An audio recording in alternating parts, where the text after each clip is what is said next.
Levántate, resplandece, porque ha venido tu luz y la gloria de Jehová ha nacido sobre ti.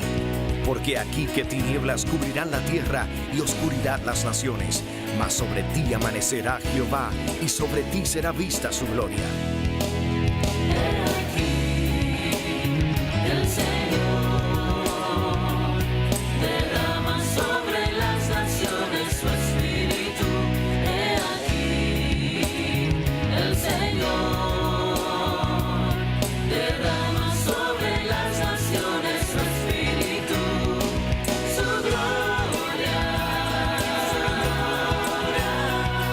El Ministerio El Amanecer de la Esperanza presenta su programa Voz de Restauración con el pastor Juan Radamés Fernández.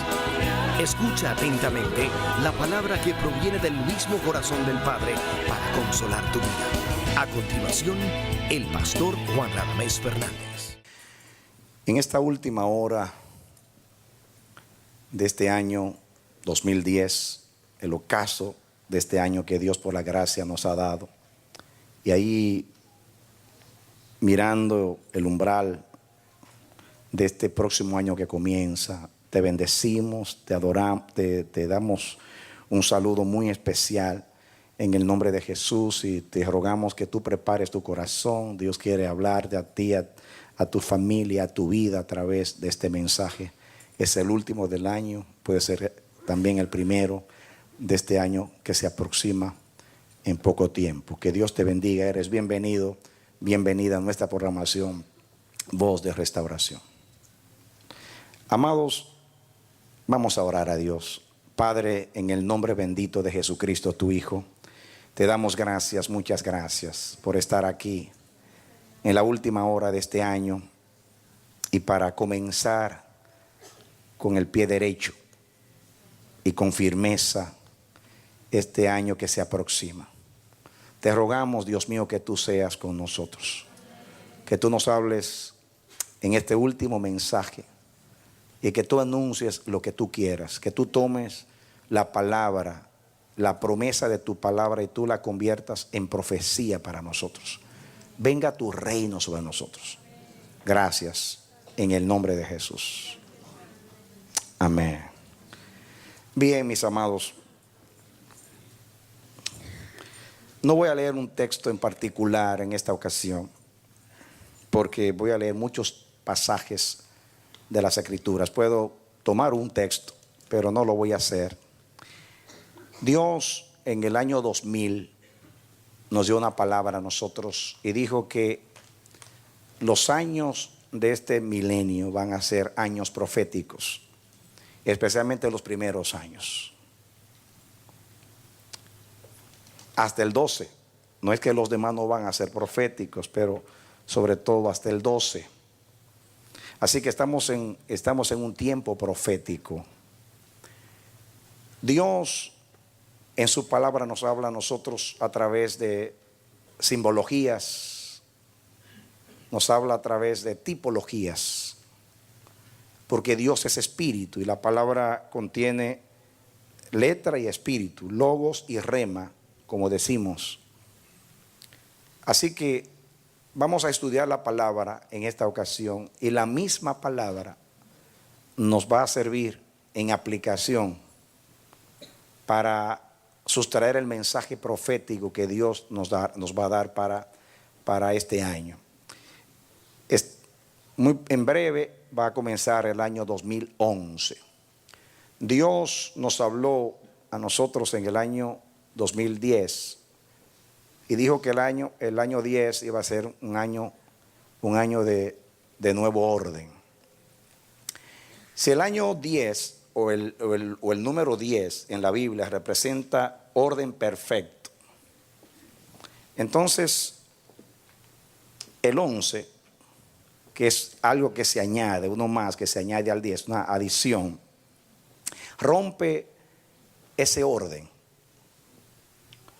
Y como el 11 es uno menos que 12 y 12 representa la perfección del gobierno de Dios, así que el 11 por estar entre el 10 y el 12 rompe dos cosas que son perfectas. En el caso del 10, el orden perfecto. En el caso del 12, el gobierno perfecto de Dios. Y de esta misma manera se presenta en la Biblia el 11. Se presenta como un número que representa desintegración, desorden, desorganización, imperfección.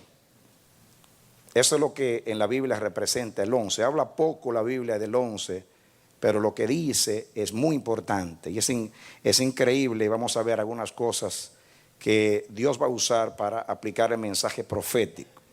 Así que el 11, debido a que, como dije, está entre el 10 y el 12, rompe dos cosas que son perfectas.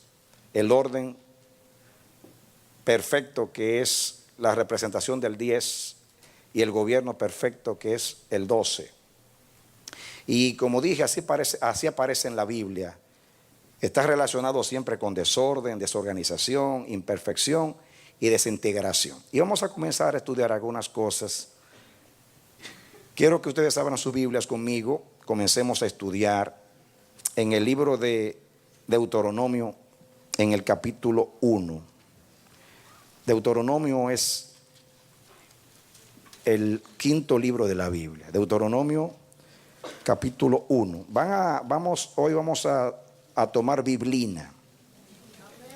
Saben que biblina es una sustancia que se sustrae de la Biblia, que no es cafeína, ni cocaína, ni morfina. Yo soy adicto a la biblina, me inyecto cada mañana y no quiero liberación. Quiero seguir siendo adicto a la palabra de Dios. ¿Ok?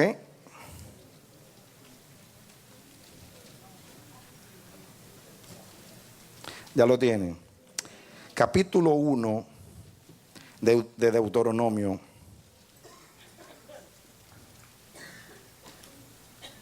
Fíjense, versículo 2. Deuteronomio, capítulo 1, versículo 2. 11 jornadas hay desde Horeb, camino del monte de Seir, hasta Cades Barnea. 11 jornadas. Y aconteció que a los 40 años, en el mes 11, que viene siendo también el 11, el primero del mes, Moisés habló a los hijos de Israel conforme a todas las cosas que Jehová le había mandado acerca de ellos. Fíjense ustedes acá que desde Horeb, que es el monte del Sinaí, donde Dios habló a Israel y les dio los 10 mandamientos y les dio la ley en medio de relámpagos, truenos, sonido de bocina, etc. En Horeb, el monte de Dios, hasta llegar a Cades Barnea, dice que los hijos de Israel transcurrieron 11 jornadas. 11 jornadas. Y yo quisiera que estudiemos un poquito qué sucedió en este lugar, en Cades Barnea. Los hijos de Israel recorrieron aproximadamente de 48 a 52 estancias o jornadas. Estancias o jornadas era cuando Israel recorría en el desierto un camino y luego se paraban, acampaban y duraban tiempo en ese lugar. O sea, desde que salieron de Egipto hasta llegar a Canaán, ellos se detuvieron, acamparon en, algunos cuentan 48, otros 52 jornadas o estancias. En la 11, que es muy importante el recorrido de Israel en el desierto. ¿Por qué? Porque el desierto representa la escuela de Dios con Israel. El propósito del desierto era hacer olvidar a Egipto y Dios revelarse, darse a conocer a Israel para que Israel estuviese preparado para convivir con Dios en la tierra de Canaán, donde Dios iba a establecer a estar con ellos para siempre, en el lugar de su morada. ¿Qué pasó entonces en la jornada 11. Ya le estoy diciendo que el 11 representa en la Biblia algo que está incompleto, en desorden, en desorganización, algo que se desintegra. Miremos ahora un poquito. Vengan conmigo al libro anterior, Números capítulo 13. Prepárense que van a usar la Biblia. Les va a costar el oro hoy, van a trabajar. Pero vamos a aprender algo, vamos a ver cosas ojalá que Dios nos ayude con el tiempo y que ustedes tengan la paciencia para estudiar la Biblia, porque vamos a sustraer un mensaje. Van a ver algo acá interesantísimo. No voy a leer todo esto, pero ustedes conocen la Biblia. En capítulo 13, ¿ya lo tienen? De Números.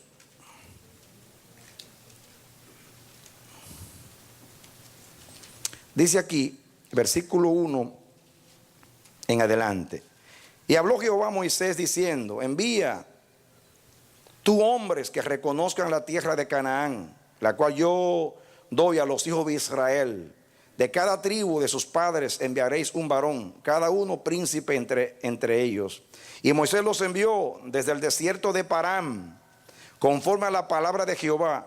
Todos aquellos varones eran príncipes de los hijos de Israel. Y ahí menciona un príncipe de cada tribu. Y dice aquí, y sigue diciendo en el versículo 17: los envió pues Moisés a reconocer la tierra de Canaán, diciéndole: subid de aquí al Negev y subid al monte y observad la tierra cómo es, y el pueblo que la habita, si es fuerte o débil, si poco o numeroso. Y ahí ellos fueron a reconocer la tierra. Este lugar donde donde estaban ellos acampando era en Parán, que era en Cades Barnea. En la última parte del versículo, en el versículo 15 del capítulo anterior, termina: así María fue echada del campamento 7 días y el pueblo no pasó adelante hasta que se reunió María con ellos. Después el pueblo partió de Aserot y acamparon en el desierto de Parán.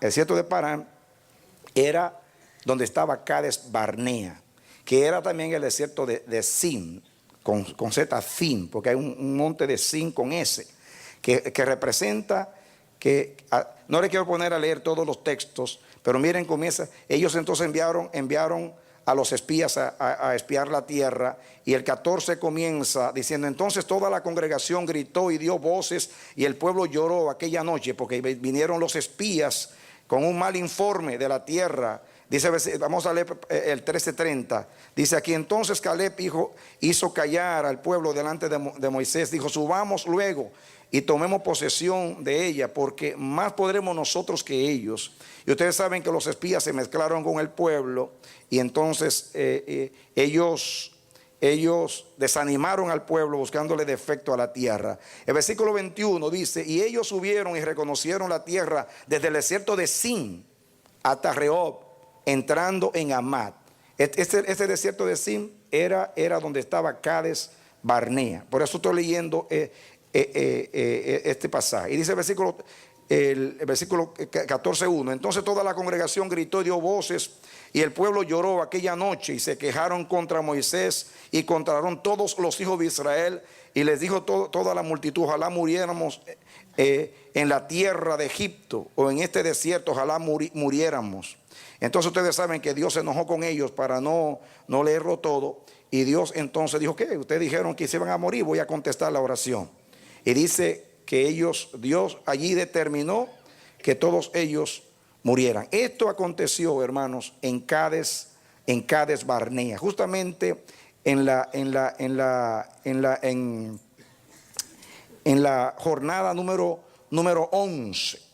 Miren ustedes, en la jornada número 11, hasta el versículo 45 habla de todo eso. Muy bien, y todo esto aconteció en Cades Barnea.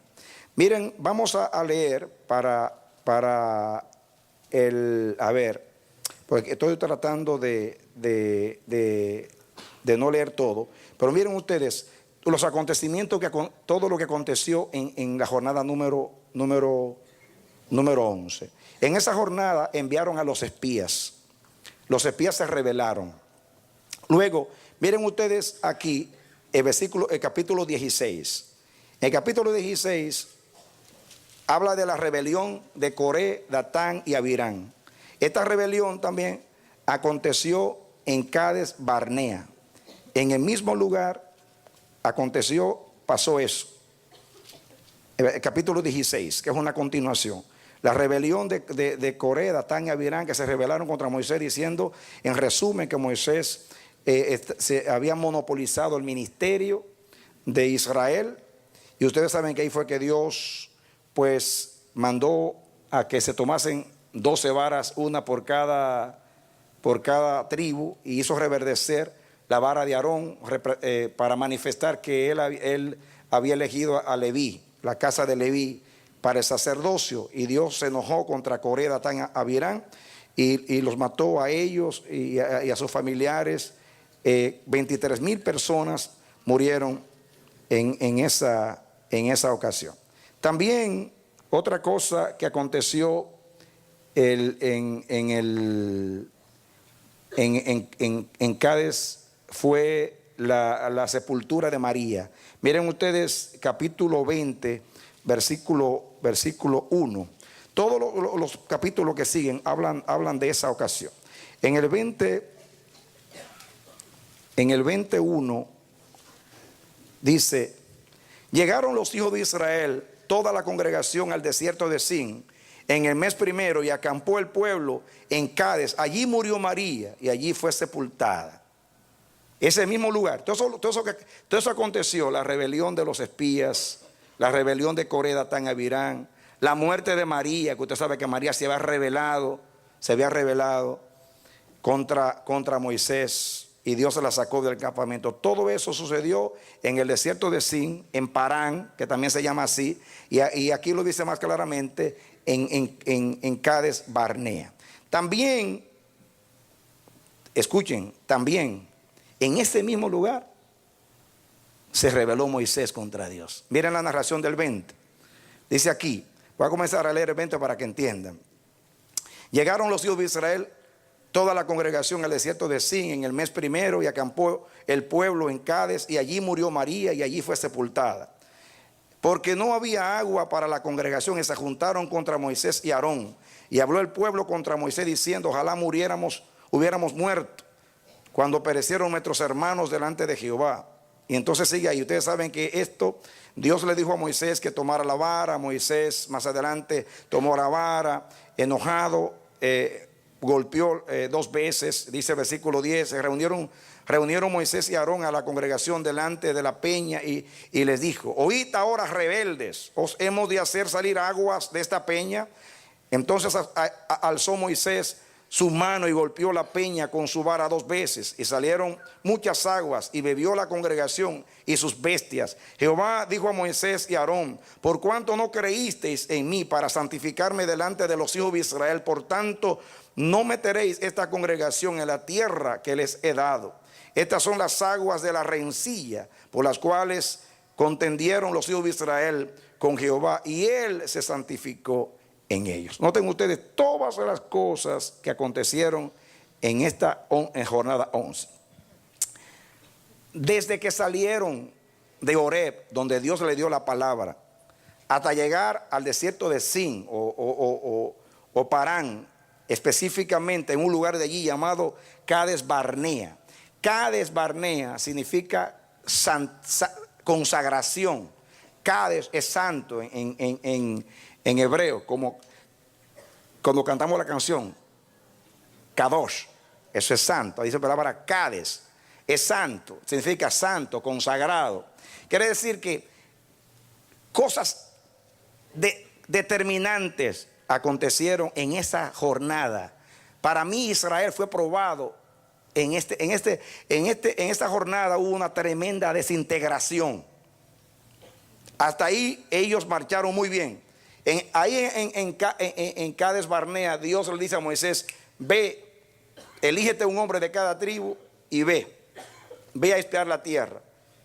Entonces ustedes saben, ellos vinieron con un informe pesimista, incrédulo, y no solamente eso, sino que dice que se mezclaron. Yo leí poco porque no quería leerlo todo, porque no quiero tomar tiempo.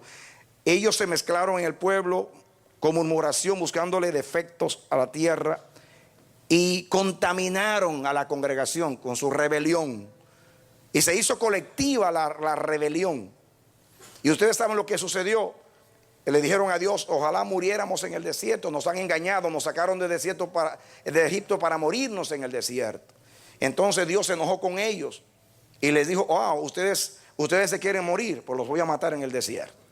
Ellos creo que apenas habían recorrido unos 2 años en esas 9 jornadas. Y ahí en ese momento se determinó.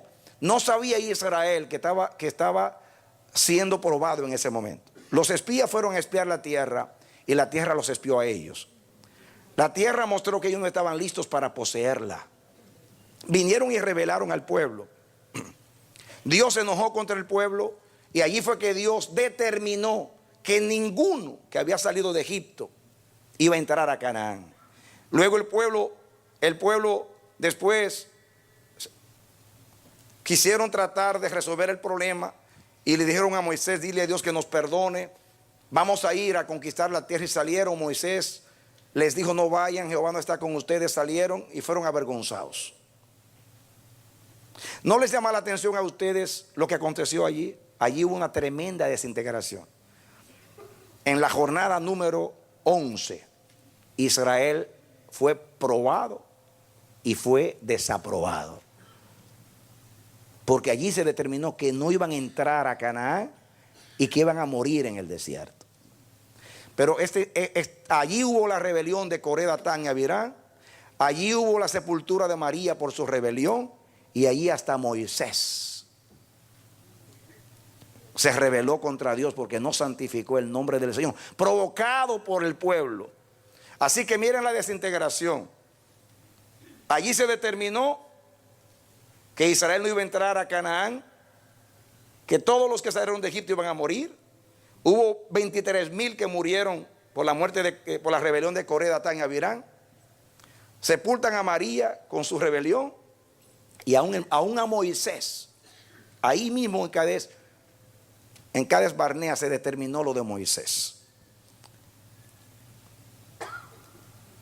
Vengan ustedes al capítulo 9 de Deuteronomio, ya que estamos ahí. Deuteronomio capítulo 9, que es el libro que sigue. A ver.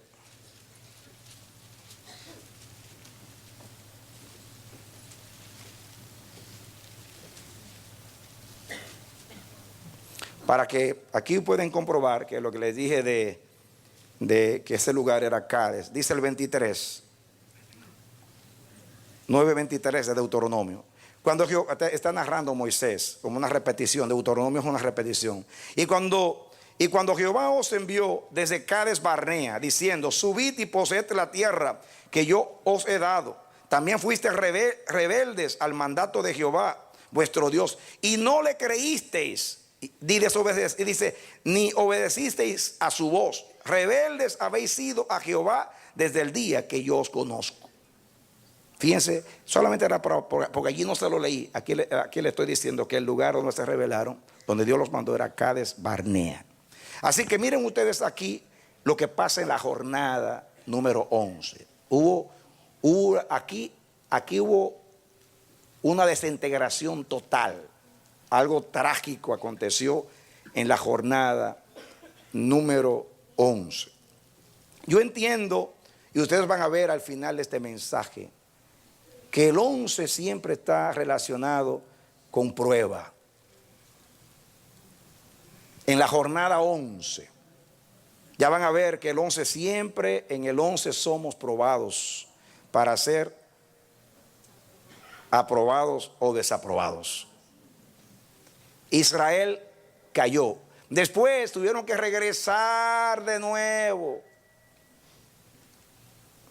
a Horeb, a donde habían salido, y tuvieron que recorrer 38 años más hasta llegar a 48, 52 jornadas, como les dije. Qué terrible. Fue una jornada de rebelión, de caída, donde se malogró el propósito. Hubo tristeza, frustración. Fue terrible la jornada 11. Eso para nosotros es una gran enseñanza en estos días, porque está escrito en la Biblia para nuestra enseñanza. Este año, y profetizo, va a ser un año también de prueba. Vamos a vivir la jornada 11 este año, de este milenio, la jornada 11 de este milenio. Y puede ser que a muchos les suceda esto. Ojalá que Dios nos libre. No tenemos que morir en el desierto. Si no nos rebelamos contra el Señor, si somos obedientes a la voz del Señor, si le creemos a Dios, si somos consecuentes, si somos una iglesia saludable, como nos hemos enseñado en el libro de los Hechos, y seguimos en pos de Jehová como Caleb y Josué. Ahí Caleb y Josué, dice Dios que todos van a morir menos Caleb y Josué, porque tenían un espíritu distinto. ¿Tenían qué? Dice, porque fueron en pos de Jehová. ¿Qué fueron? En pos de Jehová. Más de 1 millón de personas probadas en la jornada 11. Cade significa consagración, santidad a Jehová. Y ellos no sabían que había llegado a un lugar donde iban a ser probados. Dios le hizo comer probar el fruto de la tierra, espiar la tierra, ver la tierra, a donde los iba a introducir, pero no estaban aptos para poseer. Ahí se rompió el deseo del corazón de Dios. Hubo una desintegración de propósito allí en cuanto al pueblo. Dios siguió con su propósito, pero esa generación no participó del propósito de Dios. Tuvieron que morir en el desierto en el mismo deseo de su rebelión. Ojalá muriésemos nosotros y nuestros hijos. Y dijo Dios, los hijos no se van a morir. Esos que usted dice que van a morir, esos son los que van a entrar. En la jornada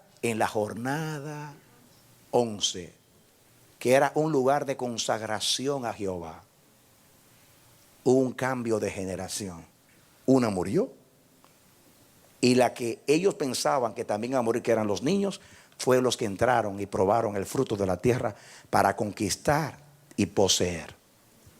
Atención, porque lo que fue escrito para nuestra enseñanza también lo fue.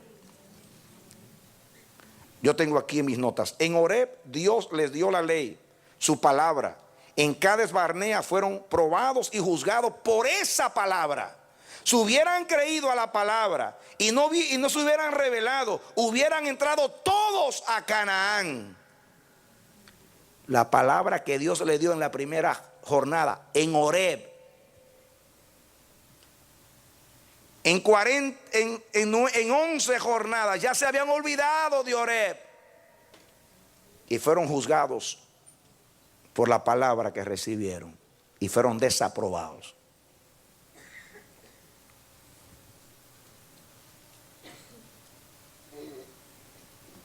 Seguimos.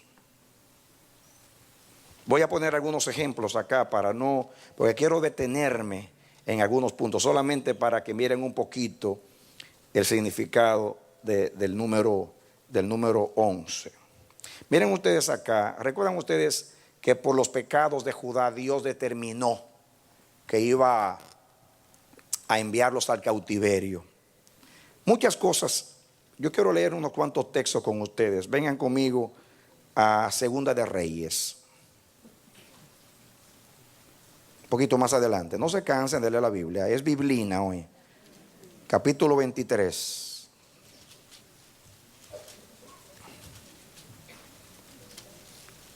Vamos a leer. Estoy tratando de evitarle leer mucho, pero por lo menos que quede claro lo que estamos leyendo, para que se quede la enseñanza. Segunda de Reyes, capítulo 23. ¿Lo tienen?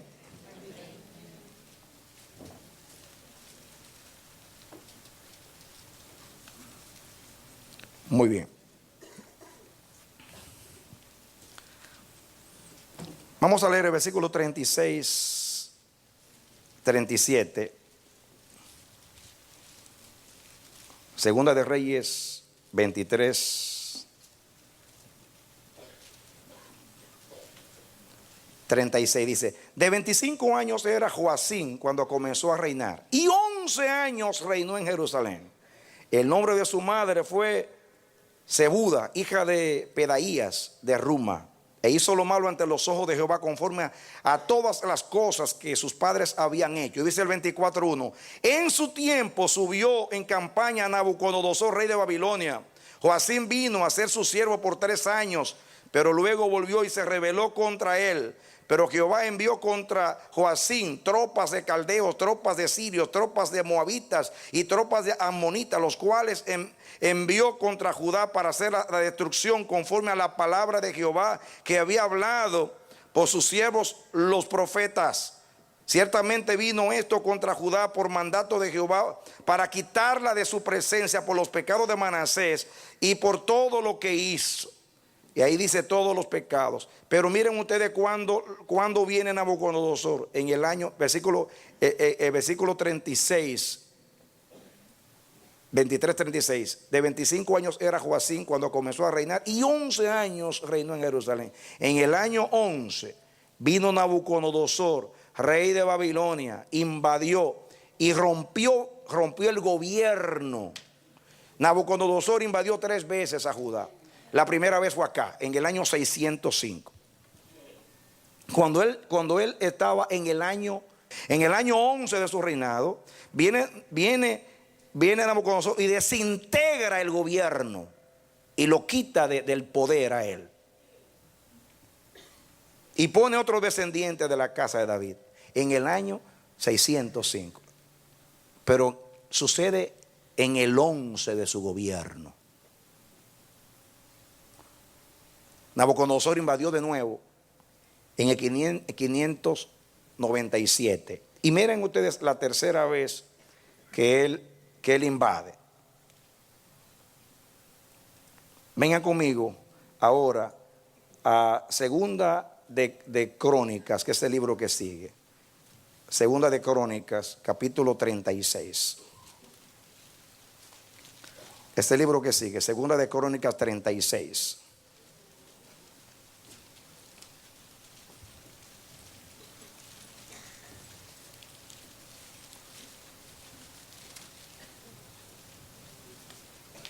¿Lo tienen?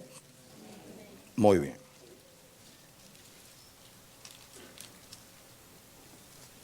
Aquí está, yo hubiera podido aprovechar y leerlo aquí. Aquí está todo. Miren el 5. Cuando comenzó a reinar Joacim era de 25 años y reinó 11 años en Jerusalén. E hizo lo malo ante los ojos de Jehová y subió contra él Nabucodonosor, rey de Babilonia, y lo llevó a Babilonia atado en cadenas. También llevó Nabucodonosor a Babilonia de los utensilios de la casa de Jehová y los puso en su templo en Babilonia.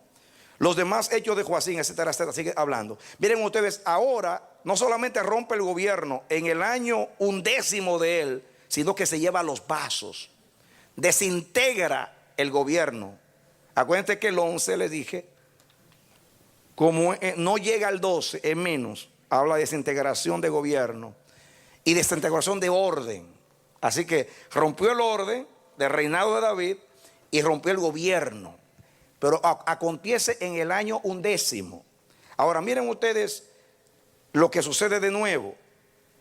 Vean conmigo el versículo 11. De 21 años era Sedequías. Este fue el último rey del trono de David. De 21 años era Sedequías cuando comenzó a reinar. Y 11 años reinó en Jerusalén. ¿Cuánto? 11. E hizo lo malo ante los ojos de Jehová su Dios, y no se humilló delante del profeta Jeremías, que le hablaba de parte de Jehová. y se rebeló a sí mismo contra Nabucodonosor, al cual había jurado por Dios, y endureció su cerviz y obstinó su corazón para no volverse a Jehová, el Dios de Israel. También todos los principales sacerdotes y el pueblo aumentaron la iniquidad, siguiendo todas las abominaciones de las naciones y contaminando la casa de Jehová, la cual él había santificado en Jerusalén. Y Jehová, el Dios de sus padres, envió constantemente palabras a ellos por medio de sus mensajeros, porque él tenía misericordia de su pueblo y de su habitación. Mas ellos hacían escarnio de los mensajeros de Dios y menospreciaron sus palabras, burlándose de sus profetas, hasta que subió la ira de Jehová contra su pueblo y no hubo ya remedio, por lo cual trajo contra ellos al rey de los caldeos, que mató a espada a sus jóvenes en la casa, en su santuario, sin perdonar joven ni doncella, anciano ni decrépito. Así que hasta los enfermos mentales se fueron. Todos los entregó en sus manos. Asimismo todos los utensilios de la casa de Dios, grandes y chicos, los tesoros de la casa de Jehová y los tesoros de la casa del rey y sus príncipes, todo lo llevó a Babilonia. Y quemaron la casa de Dios y rompieron el muro de Jerusalén y consumieron a fuego todos sus palacios y destruyeron todos sus objetos deseables. Y los que escaparon de la espada fueron llevados cautivos a Babilonia y fueron siervos de él y de sus hijos hasta que vino el reino de los persas. ¿Cuándo aconteció esto? En el año 11 del último rey. Esos dos reyes, hermanos, donde la primera vez que vino, que desintegró, y lo último, desintegró todo, se llevó los utensilios, destruyó todo. Ahora, ¿no es esto muy parecido a Cades Barnea por no oír la palabra de Dios, por rebelarse contra los profetas? ¿No dice aquí que el pecado fue menospreciar la palabra de Jehová? Desoír a los mensajeros. Dice que Dios con misericordia hablaba, seguía hablando, repetía y hablaba, hasta que al final se cansó. Dios, él es tardo para la ira, pero se aira. Y sucede otra vez que fue en el año 11 de cada, undécimo, perdón, de cada uno. El año 11 es lo mismo, undécimo y 11 es lo mismo.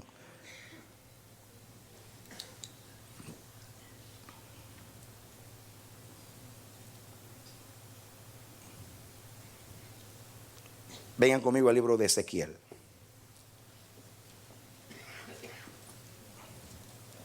¿Están conmigo? Biblina.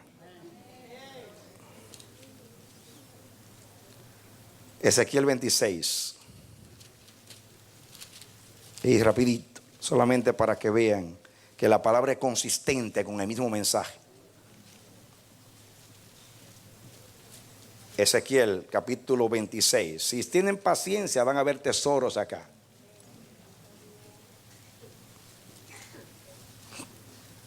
Ezequiel 26:1.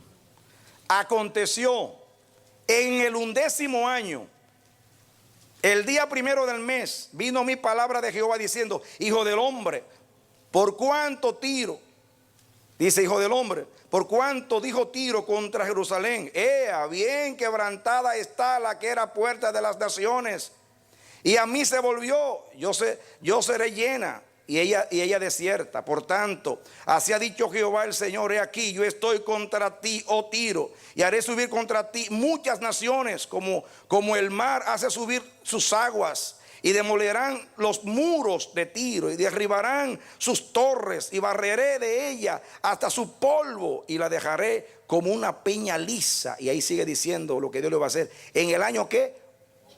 Por cuanto Tiro, cuando Nabucodonosor hacía lo que hacía contra Jerusalén, se alegraron.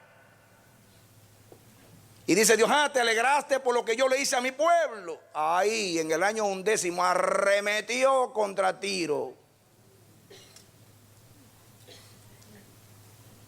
¿En el año qué? En el año 11. Muy bien.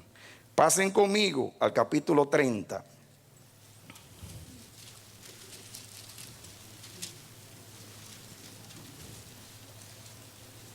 ¿Lo tienen? Muy bien. Versículo 20.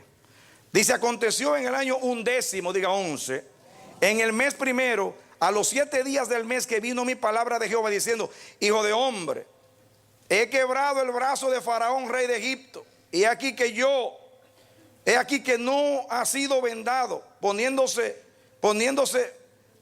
medicinas, ni poniéndole faja para ligarlo, a fin de fortalecerlo para que pueda sostener la espada. Por tanto, así ha dicho Jehová el Señor, heme aquí contra Faraón, rey de Egipto, quebraré sus brazos, el fuerte y el fracturado, y haré que la espada se le caiga de la mano, y esparciré a los egipcios entre las naciones, y los dispersaré por las tierras, y fortaleceré los brazos del rey Nabucodonosor, y pondré mi espada en su mano, más que quebraré los brazos de Faraón, y delante de aquel gemirá con gemidos de herido de muerte. Y sigue hablando ahí. ¿Cuándo aconteció esto? Aconteció en el año ¿qué? 11. Dios le mete mano a Egipto también en el año 11 a través de Nabucodonosor. 31:1. Aconteció en el año 11, en el mes tercero, el día primero del mes, que vino a mí palabra de Jehová diciendo, hijo de hombre, di a Faraón, rey de Egipto, y a su pueblo, ¿a quién te comparaste en tu grandeza? Y ahí le sigue hablando Dios a Egipto. ¿En el año qué? 11. Se convierte en un año de juicio, donde somos probados y aprobados. Siempre Dios elige el año 11. Es un año de desintegración, donde se acaban los gobiernos. Aquí se acabó se desintegró el gobierno de Judá, de Egipto y de Tiro, que fueron naciones que Dios se enojó contra ellas y envió a Nabucodonosor. Solamente algunos ejemplos. Muy bien, voy a poner otro ejemplo que ustedes conocen, mis hermanos. A ver, ¿recuerdan ustedes? Miren, Jesús tenía ¿cuántos apóstoles? 12 apóstoles. Yo quiero que ustedes vengan acá, vengan conmigo a Marcos. Ahora entramos en temas más familiares, diríamos. Marcos capítulo 3. Sigan con la Biblia. Amén. Marcos capítulo 3. ¿Lo tienen? Miren el versículo 13. Marcos 3:13. Siguen conmigo. Ellos están usando la Biblia. Hace tiempo no lo usaban tanto. Dice el 13. Después subió al monte, está hablando de Jesús, y llamó así a los que él quiso, y vinieron a él. 3:13 de Marcos. Y estableció a 12. ¿A cuántos? Para que estuviesen con él y para enviarlos a predicar. Y que tuviesen autoridad para sanar enfermedades y para echar fuera demonios.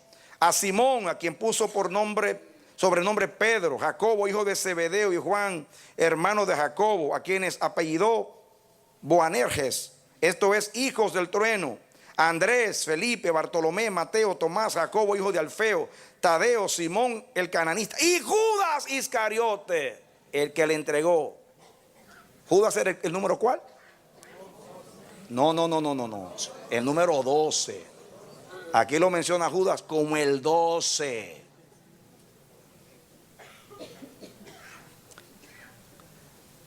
Así que el apóstol discípulo 12 se rebela contra el Señor. El bocado de Judas que estudiamos, que Jesús le dio el bocado para honrarlo, y convirtió la honra en infamia. Y cuando se tragó el bocado, se le convirtió ¿en qué? En Satanás.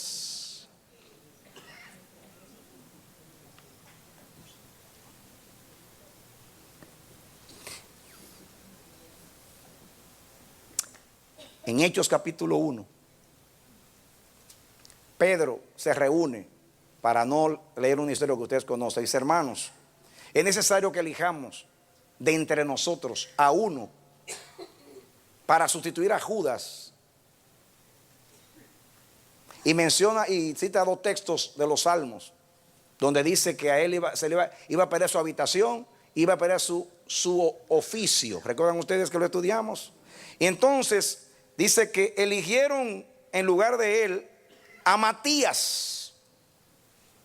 Y dice en Hechos 1:26, no tienen que buscarlo, que eligieron a Matías, dice, y el cual fue contado con los 12. Matías, cuando le elige en sustitución de Judas, dice, y fue contado con los 12. Así que Judas, al traicionar a Jesús, a perder su habitación y su obispado, su oficio, como estudiamos en aquella ocasión, se desintegró el gobierno y quedaron 11. Y Dios entonces completa y elige a Matías. Y Matías significa dádiva de Dios. ¿Qué significa Matías? Dádiva de Dios. Más adelante vamos a aplicar, porque aunque siempre en el 11 hay desorden, desorganización, desintegración, muy bien, gracias, se desintegra el gobierno, pero en el año 12 viene Dios siempre y sustituye. Cuando hablemos después del año 12, ¿verdad? Que es un año, Dios está sustituyendo. ¿Qué está haciendo Dios? En el caso de nosotros comenzó en el año 9, en el año 10 y el 11 va a ser un año de sustitución. Porque cuando llegue el 12 tiene que haber gobierno. Y tiene que estar completo el orden. Así que todo aquel, noten ustedes, Israel en Cades Barnea, en la jornada 11, fracasa. Joacim y Sedequías, de la misma manera, estando en el gobierno, en el 11º año, vino la desintegración. Y Judas, el 12, desintegra el gobierno. Pero gloria a Dios que Dios siempre sustituye para ordenar, completar su gobierno y llevar a la perfección. Y Matías, como dice, es una dádiva de Dios. Y Dios completa. Seguimos. Vamos juntando la información y después vamos a la enseñanza que Dios nos quiere decir. Ahora vengan ustedes a algo muy importante aquí, mis hermanos, muy importante. Vengan, entramos ahora a algo más interesante. Mateo capítulo 20. Ya se puede decir que podemos comenzar a profetizar, porque la palabra misma se convierte en profecía. Amén. Muy bien. Tómenlo en serio, que buscar muchos textos no los canse, sino que usted diga, Dios mío, que no está enseñando. La palabra es consistente. Siempre pasa lo mismo en el 11º año. Siempre hay algo que se rompe. En el 11. Judas era el 12. Falló y se convirtió y entonces quedaron 11. Desintegra. La infidelidad desintegra. Que yo dije, la infidelidad desintegra.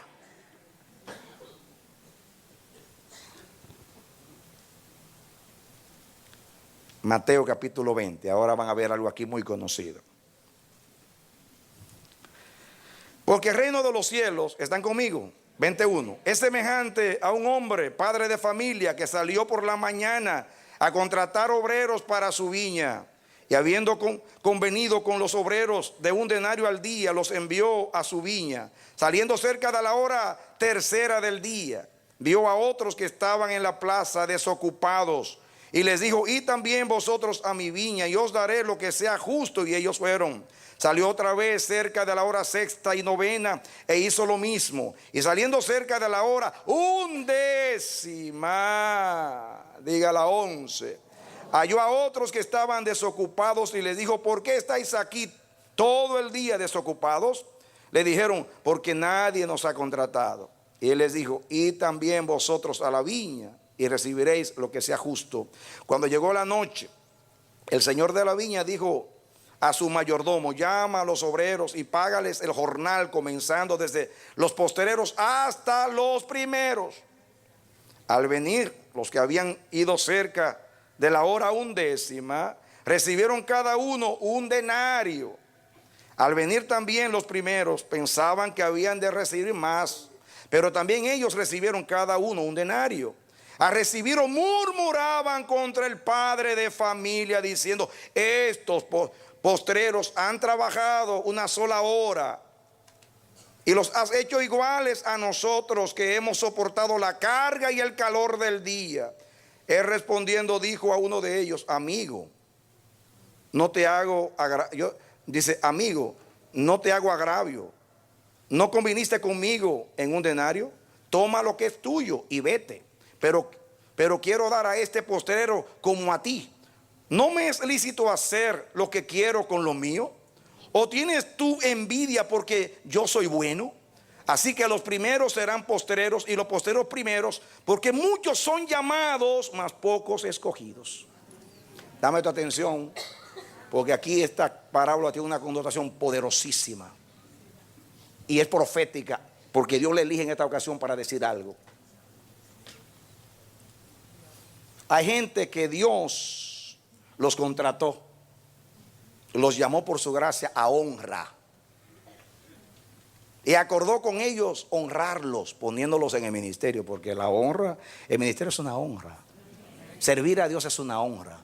En el libro La honra del ministerio, eso es lo que decimos, que la recompensa de un ministro es servirle a Dios. Esa es su recompensa. El sacerdocio de Jehová, el servicio a Dios es su recompensa. Pero miren ustedes acá, mis hermanos, el Señor hizo un contrato con los que entraban a las 6 de la mañana. En aquellos días, el salario mínimo, para decir a ustedes como decimos ahora, el salario mínimo era un denario por día. Así que el Señor vino y contrató a los de las 6 de la mañana. Iban a trabajar 12 horas, de 6 de la mañana a 6 de la tarde. Y Él hizo un contrato a darle un denario. Pero a las 9, 3 horas después, salió, como pasa hoy, que a la gente va a buscar los desempleados y los encuentran ahí en las esquinas, indocumentados, ¿no? Y los contratan. Pero aquellos no eran indocumentados, eran jornaleros que estaban allí en la plaza esperando que alguien los contratara. Entonces viene a las 9, contrata más, pasa al mediodía, contrata a otros, pasa a las 3 de la tarde, contrata a otros. Y llega a las 5 de la tarde, diga la hora 11, faltando solo una hora para terminar la tarea del día. Y contrata. Los contrata faltando un poquito para la hora 11. Cuando lleguen a trabajar era la hora 11 y trabajaron una hora. Y cuando llega a pagar, le dice al mayordomo: págale lo mismo a los que trabajaron una hora y págales primero que a los que trabajaron todo el día. Wow. Los otros dijeron: si a ellos lo están tratando así, porque a nosotros nos van a dar tremenda recompensa. Porque si a los que trabajaron una hora los trató así, y nosotros que hemos tenido toda la carga y el calor del día.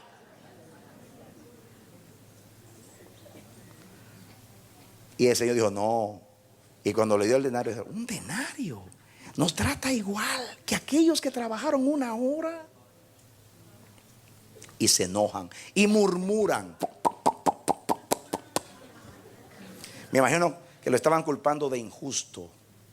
Y el Señor dijo: pero yo no estoy siendo injusto. Yo los contraté a ustedes. ¿O no fue así lo que acordamos en el contrato de un denario? Y si a mí me da la gana darle 7 denarios a ellos, es un problema mío. ¿Tú me estás criticando por ser bueno?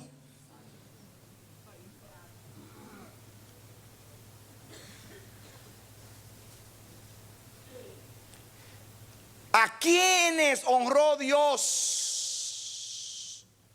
A los de la hora undécima. Aquí la cosa se vira. Ya aquí por lo menos apareció algo bueno del 11. Porque todo es desorden, desorganización, desintegración. Y ahora dice Dios, en el año 11, yo voy a tomar a los últimos y los voy a hacer primeros. Y esto va a pasar aquí y en la iglesia este año. Dios va a tomar gente nueva, desocupadas en el ministerio, y le va a decir, vengan conmigo, y los va a poner a trabajar en su viña. Y los que tienen muchos años van a decir, pero yo que estuve en el desierto, que he dejado mi pellejo acá, que he trabajado tanto, a mí no se me honra así. Y dice Dios, yo honro a quien me da la gana. La honra es mía.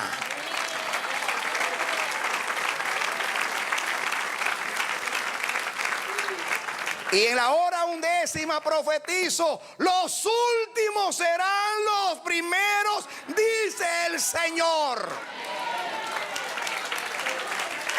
Amén. Esto es profecía. En este año Dios va a poner gente nuevas a trabajar en su viña, en esta iglesia y en las naciones. Y los va a honrar con la misma honra, pero los pondrá de primeros, como dice ahí.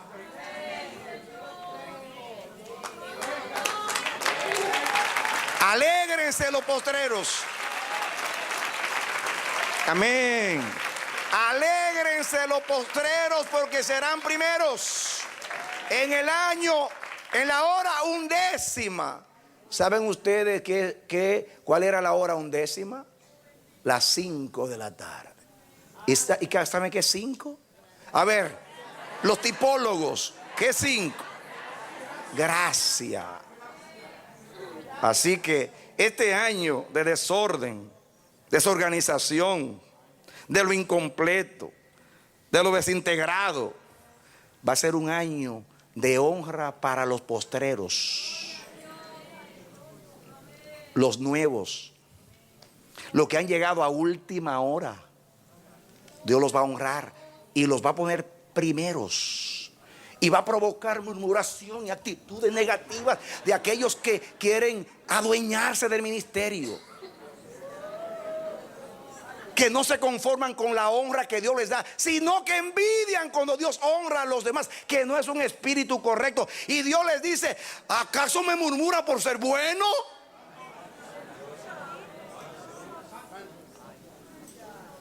Yo no te estoy quitando la honra a ti. Yo te estoy dando la misma honra a ti, pero a ellos quiero darles primero que a ustedes la misma honra.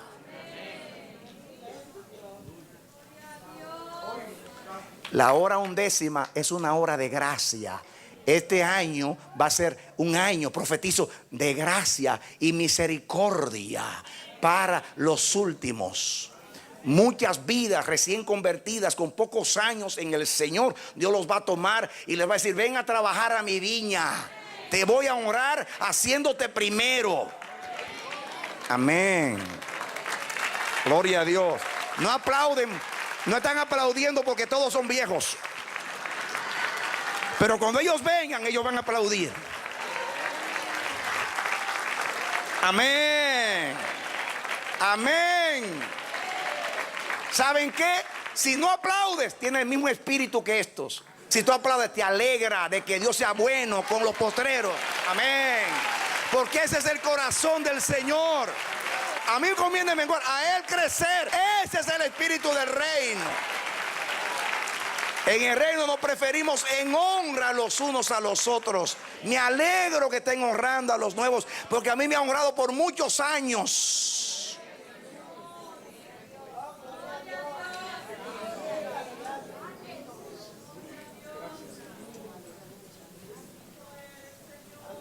Algo bueno hay en el 11.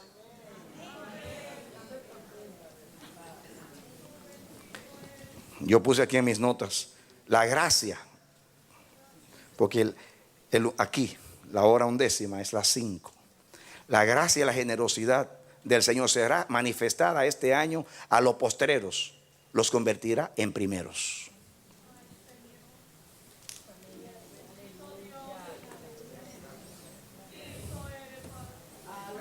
Muy bien.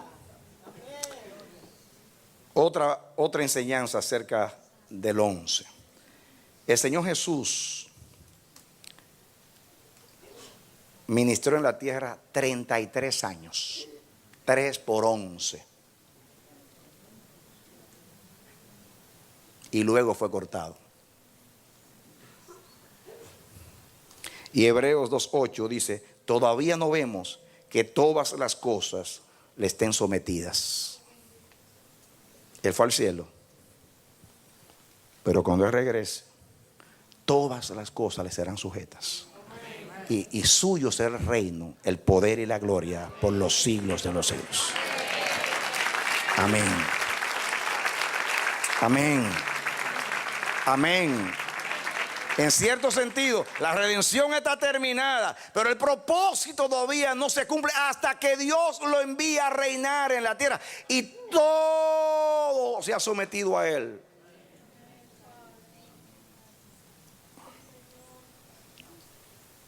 Pero hablando, mis hermanos,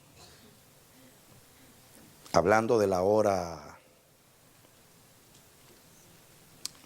11, vengan conmigo a Marcos capítulo 13.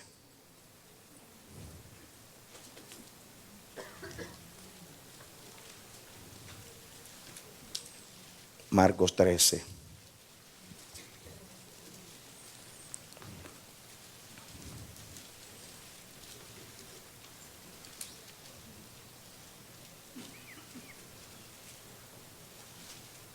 ¿Están buscando conmigo? Muy bien. Marcos 13. Versículo 28 en adelante. ¿Lo tiene? Aquí está hablando Jesús del fin del tiempo. Dice: de la higuera aprended la parábola. Cuando ya su rama está tierna y brotan las hojas, sabéis que el verano está cerca. Así también vosotros, cuando veáis que suceden estas cosas, o sea, todos los acontecimientos finales, guerra, rumores de guerra, terremotos, etcétera, etcétera, haced, dice, conoced que está cerca a las puertas, o sea, la venida del Señor. De cierto os digo que no pasará esta generación hasta que esto acontezca. El cielo y la tierra pasarán, pero mis palabras no pasarán. Pero de aquel día y de la hora nadie sabe, ni aun los ángeles que están en el cielo, ni el Hijo, sino el Padre. Jesús en su parte humana, el Padre le reservó esto para revelárselo después, en su parte humana, porque eso era divino, humano, pero era un hombre. Y en su parte humana, Dios a Jesús se le reservó esa información hasta ese momento. Mirad, velad y orad, para que no, dice, porque no sabéis cuándo será el tiempo. Escuchen, es como el hombre que yéndose lejos dejó su casa y dio su autoridad a sus siervos y a cada uno su obra, y al portero mandó que velase. Velad pues, porque no sabéis cuándo vendrá el Señor de la casa, si al anochecer, si a medianoche, o al canto del gallo, o a la mañana, para que cuando venga de repente nos halle durmiendo. Y lo que a vosotros digo, a todos lo digo: velad. Jesús dice acá que no se sabe a qué hora vendrá el Señor. Y menciona las 4 vigilias de la noche, de acuerdo a la manera de los romanos contar. Los judíos contaban las vigilias de la noche cada 4 horas, pero los romanos cada 13. El Nuevo Testamento habla de la costumbre romana, que eran los que reinaban en esos días. Y escuchen, miren ustedes las 4 vigilias acá.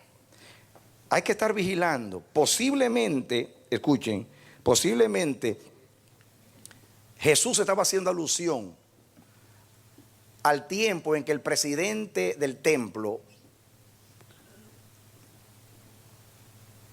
el presidente del templo, el asignado, iba en la madrugada al templo a asignar los oficios a los sacerdotes. Y el portero tenía que estar alerta porque no se sabía la hora que iba a llegar. Posiblemente estaba pensando en eso. Entonces aplica, así será la venida del Señor. Y habla de las 4 vigilias en cuanto a la venida del Señor. Y dice que no se sabe si va a ser al anochecer, o a la medianoche, o al canto del gallo, o a la mañana. El anochecer es de 6 a 9. La medianoche, en la segunda vigilia, es de 9 a 12. El canto del gallo aquí viene siendo de 12 a 3. Y la mañana llega de 3 a 6 de la mañana. La hora undécima de la mañana, ya hablamos de la hora undécima para hablar del trabajo. La hora undécima de la mañana, aquí, está en la última vigilia, que aquí le llama la mañana, que es de 3 a 6. La hora undécima sería ¿cuál? ¿Cuál? Las 5 de la mañana, que viene siendo la última hora de la mañana, de 5 a 6. Aquí dice, hablando de la venida del Señor, que tenemos que estar alerta porque no sabemos en cuál de esas vigilias. Pero nosotros, cuando Jesús lo dijo hace 20 siglos atrás, posiblemente lo estaba diciendo en el anochecer. Pero ahora nosotros no estamos en el anochecer. ¿Estamos qué? De acuerdo a la historia del mundo, ¿en qué hora estamos? Ya Jesús no vendrá en el canto del gallo, porque ya el canto del gallo pasó. Jesús vendrá en la mañana. En la mañana quiere decir, en las últimas 3 horas, en la última vigilia. ¿Cómo lo sabemos? Bueno, por todos los acontecimientos. Cuando vean estas cosas, levanten sus cabezas, porque la redención está cerca. Nosotros sabemos ya que hemos pasado el anochecer. Las 3 primeras vigilias ya pasaron. Estamos en la última vigilia. Y en la última vigilia está la hora undécima, que posiblemente sea la hora de la venida del Señor. La undécima hora. Por eso tiene importancia escatológica la última vigilia. Y también nosotros sabemos lo que está sucediendo en el mundo en este tiempo. Antes era la iglesia la que hablaba del fin del mundo. Ahora son los científicos que están hablando del fin del mundo. Léanse los programas de Discovery Channel y esos canales. Estoy hablando, digo yo, Dios mío, todo lo que habla del fin del mundo. Claro, ellos están esperando un desastre natural por la congelación de los polos de la tierra, que va a venir algo del espacio, en fin, la contaminación y todas las cosas. Ellos esperan que el desastre vendrá. Pero ellos son los que están hablando del fin del mundo. La iglesia ya se cayó.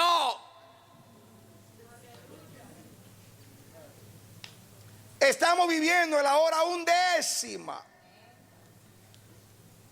Estamos en la última hora de la última vigilia.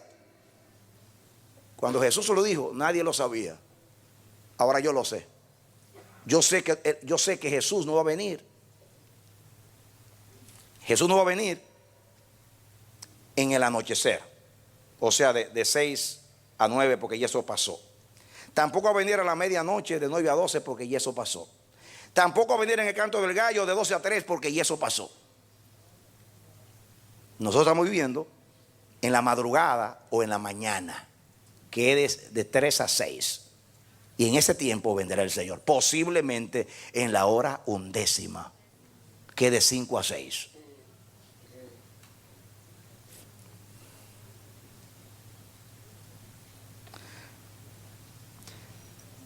Dios le está hablando a todos los siervos, pero especialmente le habla al portero, a los ministros. Ahí Dios le da un mensaje al portero. Mirad, velad y orad porque no sabéis cuándo será el tiempo. Y dice, es como el hombre que yéndose lejos dejó su casa, dio autoridad a sus siervos y a cada uno su obra, y al portero mandó que velase. ¿A quién? Pero a todos, pero especialmente al portero, a los ministros. Más alerta tenemos que estar que el resto del pueblo. Ahora, hablando de vigilia, mis hermanos, vamos ahora a ver, porque esto es una introducción para decirle algo. Vengan conmigo a Mateo capítulo 14. ¿Siguen con la Biblia y no se paran? Muy bien, Mateo 14. 14. Muy bien. ¿Qué está sucediendo? Ustedes saben, mis hermanos, nosotros no sabemos si Cristo vendrá en el año 12, no lo sabemos. Pero el mundo lo está diciendo. Que si Nostradamus dijo, lo están esperando que sea el 21 de diciembre del año próximo, del año 12. Porque termina el calendario maya. Cuando Dios dijo en el 2000, proféticamente en esta congregación, que estos años iban a ser proféticos, habló del 12 como un año muy especial. ¿Recuerdan ustedes o no recuerdan ustedes? Me dio el 12 y ahora es que los científicos están hablando del 12. Cuando Dios lo dijo, no, eso de Nostradamus y de los mayas, no, nadie hablaba de eso. Ni yo que lo dije sabía nada de eso. Yo lo dije porque el Señor me dijo que va a ser un año muy importante en la historia de la humanidad. Y este año 11 proféticamente va a marcar, este año va a determinar muchas cosas acerca de la venida del Señor. Porque este año va a ser de caos, de desorden, de desorganización, desintegración.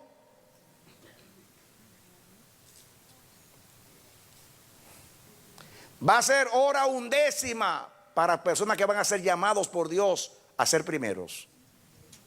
Pero va a haber advertencia para el pueblo que quiera oír a Dios en la hora undécima.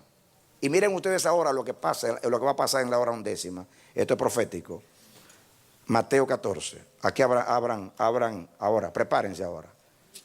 Amárrense los cinturones ahora. Con esta ilustración.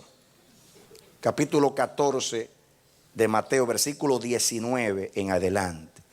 ¿Lo tienen? Mateo 14, 19.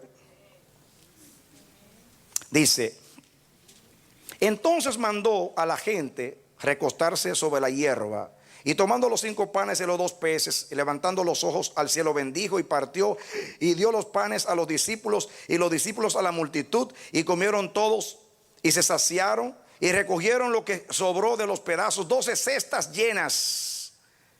Y los que comieron fueron como 5,000 hombres, sin contar las mujeres y los niños.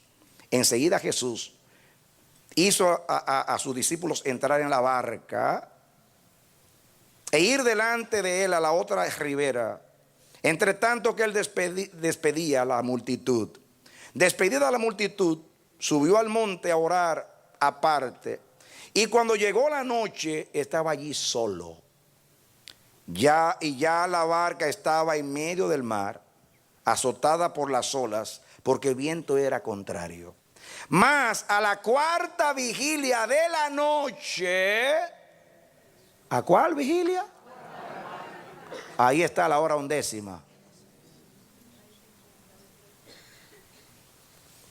Más a la 4ª vigilia de la noche, la que contiene la hora undécima, que es el momento profético en el cual estamos viviendo nosotros y comenzamos a vivir el año 11.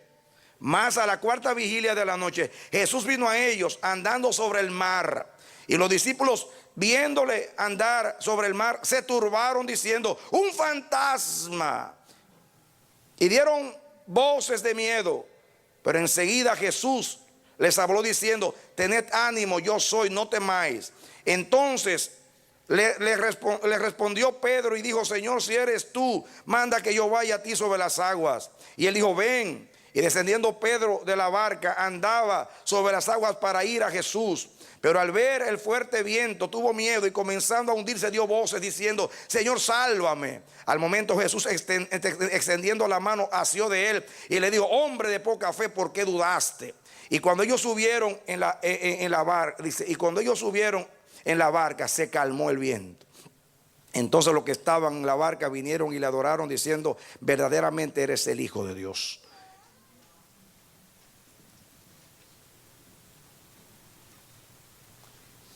¿Cuándo vino la tormenta. ¿Cuándo vino la tormenta?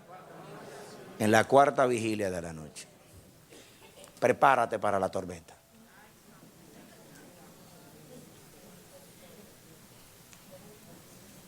Estamos en la cuarta vigilia de la noche. Y en la cuarta vigilia de la noche está la hora 11. Y la barca, que es la iglesia, profetizo, será sacudida por los vientos fuertes. Y tendrá que venir Jesús a salvar la barca. Solo Jesús salva la barca.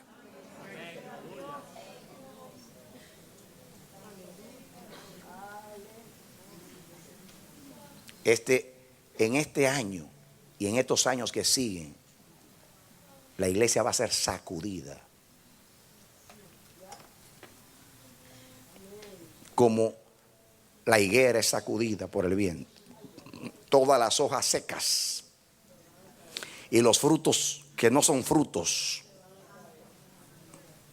van a ser sacudidos.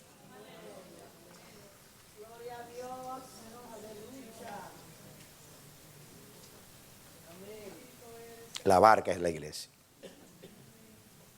En la hora 11 se desata la tormenta sobre la iglesia, sobre nosotros y sobre la iglesia de Cristo en las naciones. Este año y los que siguen van a ser años tormentosos.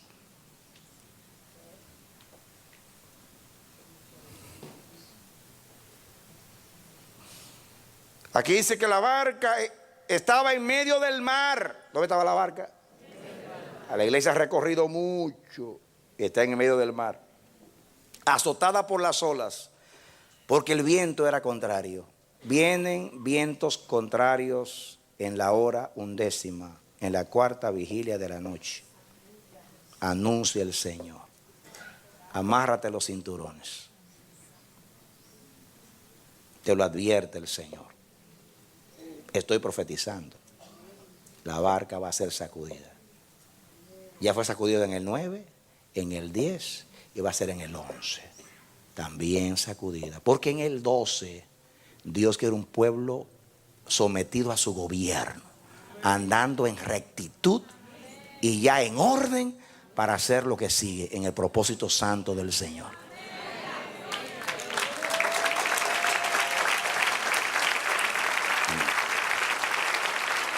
Amén. Amén. La cuarta vigilia de la noche, donde incluye la hora 11, fue de turbación para los discípulos. Va a haber turbación en la iglesia, porque es necesario. Pero Jesús va a aparecer y va a decir: tened ánimo, yo soy, no temáis. Amén. Aleluya. Amén. Amén. Noten, hermanos, que Jesús despidió a la gente y se fue a orar. Era necesario que la iglesia pasara por esa turbulencia. En la cuarta vigilia de la noche, la hora más oscura de la mañana es cuando va a amanecer. Así va a ser proféticamente. Esta va a ser la hora más oscura de la historia de la humanidad. Las virtudes de los cielos serán conmovidas, dijo Jesús. Las virtudes de los cielos serán conmovidas. Y si la iglesia es sacudida, si en la iglesia va a haber un turbión, en el mundo va a haber un huracán. Porque Dios va a mover cielo y tierra para quitar lo movible y establecer lo inconmovible. Amén. Estas cosas las anuncia el Señor. Muchos este año, tengo aquí, vivirán la experiencia de Pedro. Saldrán de la barca. Y yo dije, y se pondrán a ver la tormenta y se van a hundir.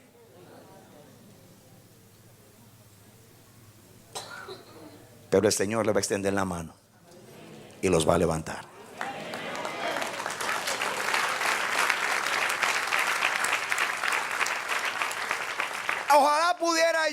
hablarles a todos los que han salido de la barca. Porque aquí hay un mensaje para los que han salido de la barca y es profético.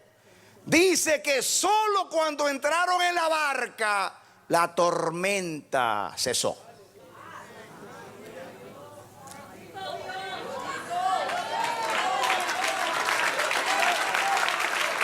Amén.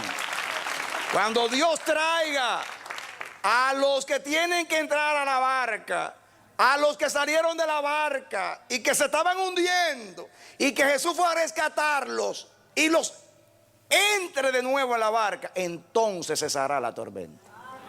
Cuando el número de los hijos suyos sean sellados y entren a la barca, va a haber, entonces Jesús vendrá y se terminará la tormenta de este mundo. En la hora de la cuarta vigilia, donde está incluida la 11ª.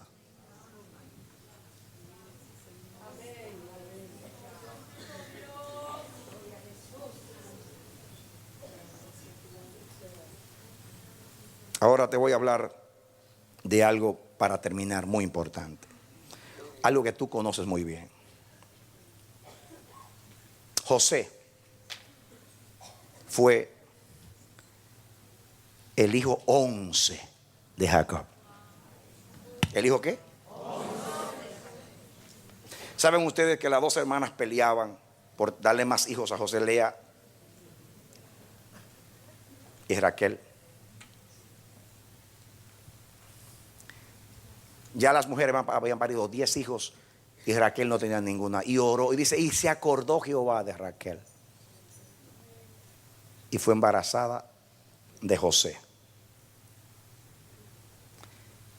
Y para no tener que leer los textos, porque ustedes lo conocen, dice que cuando llegó el momento del nacimiento, cuando nació José, dice que ella dijo, le pondré el nombre de José,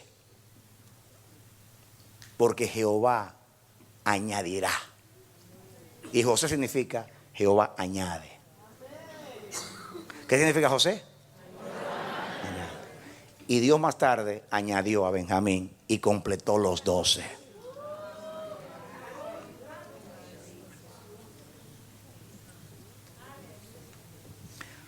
Este año va a ser como José, el año 11. Un año fíjense cómo se formó la familia de Jacob.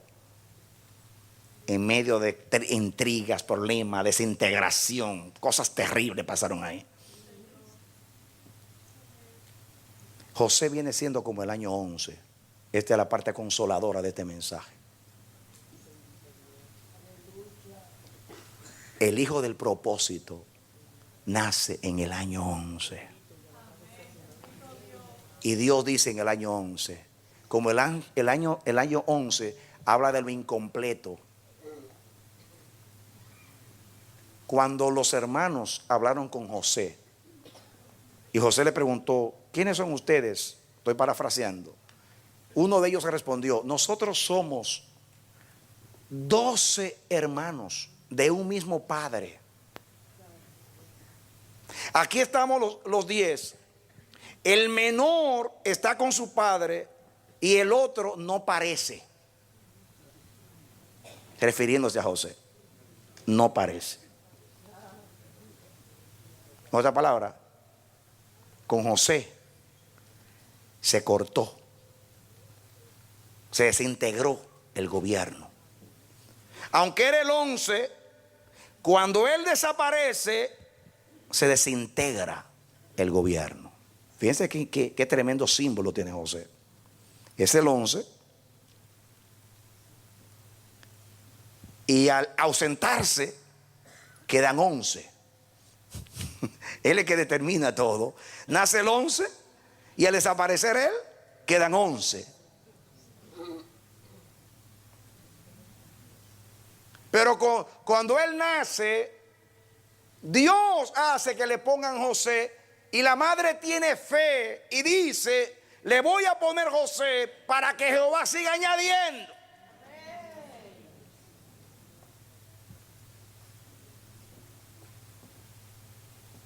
Y este año va a ser como José.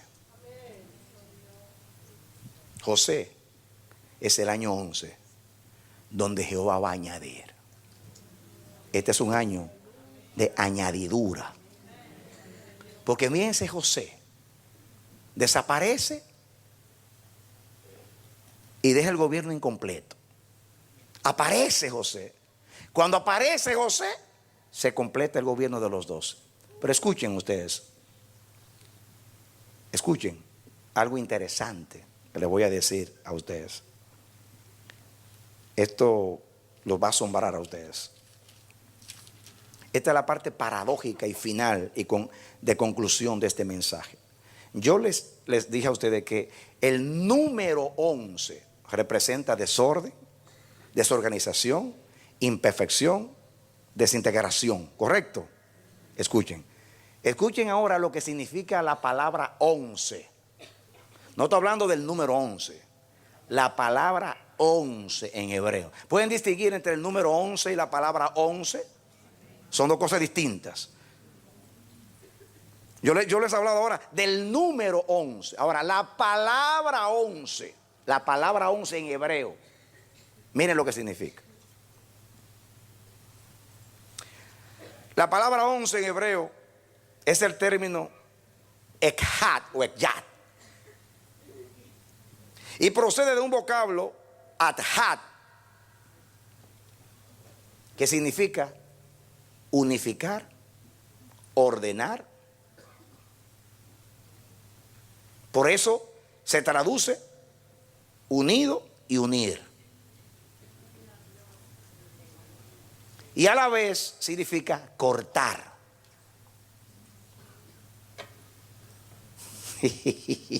Así que la palabra 11 significa ordenar y el número de desorden. Unir y el número desune. Añadir, porque José es Jehová añade, significa cortar. Así que en este año vamos a ver las dos cosas. Se va a cortar, pero para añadirse. Se va a pasar por alto a los postreros para poner los primeros. Se va a desintegrar, pero para establecer orden. Como pasó con José. Nació para añadir. Se pierde, pero cuando aparece, completa el número de los 12. Y cuando completa, José es un instrumento de unidad, porque une al mundo que fue a Egipto a buscar comida y une a su familia que estaba en Canaán y la trae a Egipto. En Egipto la tenía Dios para el tiempo del éxodo, de la redención y de la liberación. Y José fue el instrumento para preservar el propósito de Dios.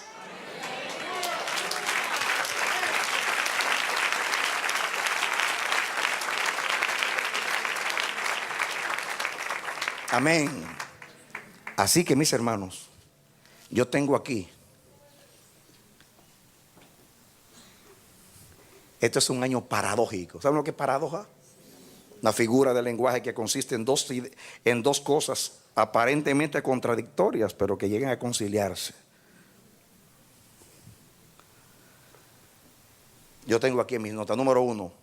Aunque el 11 representa desintegración, desorden, desorganización, eso es recapitulando el mensaje. Imperfección, la palabra 11 significa unir, unificar, unir, unido. José fue el hijo 11 de Jacob. Ese perdió y no parecía. Él descompletó. Al desaparecer desintegró la familia y el gobierno de Israel. Pero cuando apareció fue un instrumento para unir la familia, las naciones. Fue un preservador. Fue el que preparó a Dios el camino para llevar a Israel a Egipto y así cumplir el propósito del éxodo, la liberación y redención de la nación. Estoy recapitulando y profetizando. El 2011 será como José, un año de unidad, de preservación y liberación. ¿Qué yo dije? El 2011 será un año de unidad, preservación y liberación. Los que están como José, que no aparecen, van a aparecer y van a entrar a la barca. Amén. Y cuando lleguen los desaparecidos, van a ser primeros como José, preservadores de propósito.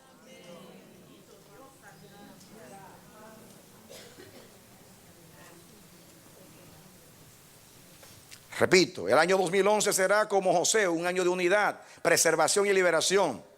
Este año le preparará el camino al Señor para lo que hará en el año 12 y los años que siguen.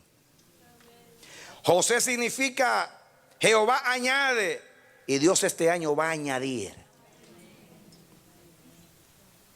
Dios va a atar este año todos los cabos sueltos en la iglesia para establecer, para terminar de ordenar y en el 12 gobernar.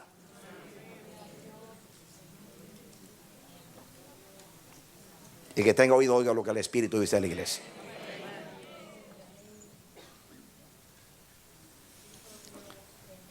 Va a haber desintegración en la iglesia y en el mundo. Caos, anarquía, desorden, desorganización, turbación, confusión. El mundo y la iglesia serán conmovidos. Pero así como pasó en la cuarta vigilia de la noche, el Señor aparecerá caminando sobre la tormenta para entrar en la barca y traer la bonanza.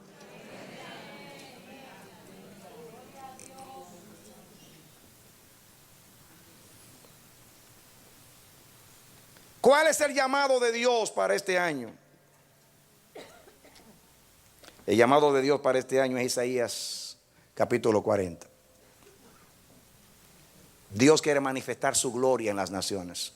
Y dice a la iglesia: consolaos, consolaos, pueblo mío. Y dice Dios: prepárenme el camino.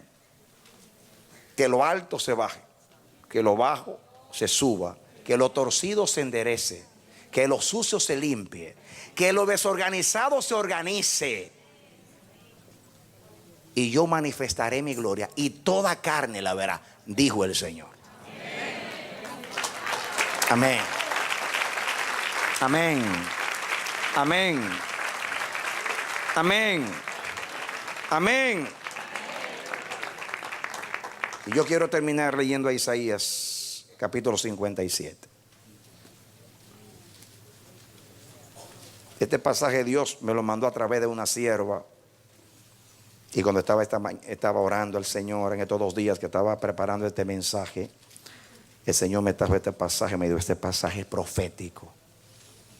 Isaías 57. Y ahí terminamos. Versículo 13.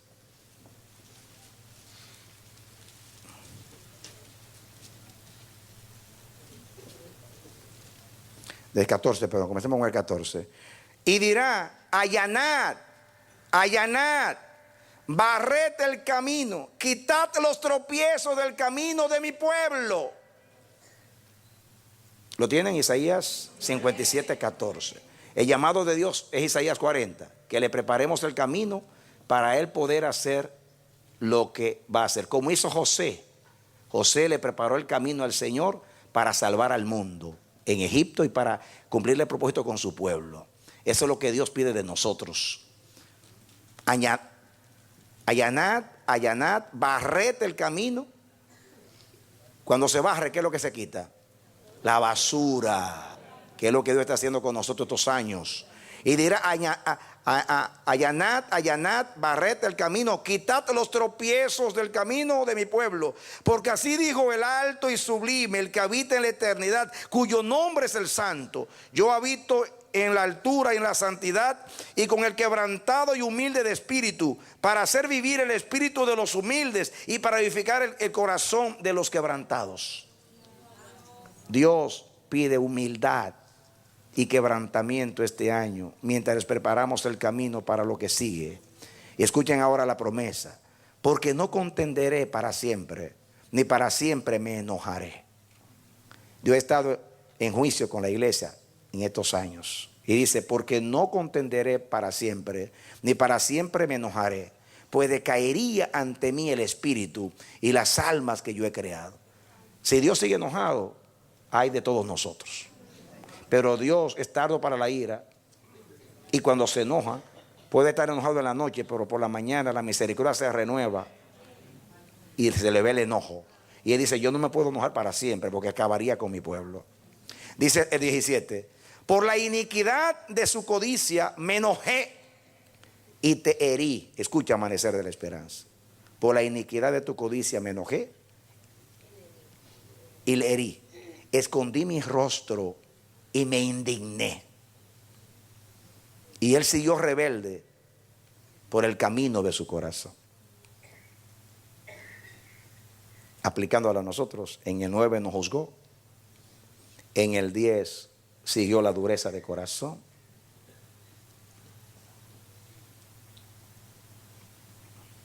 y Dios en el 11 lo va a terminar.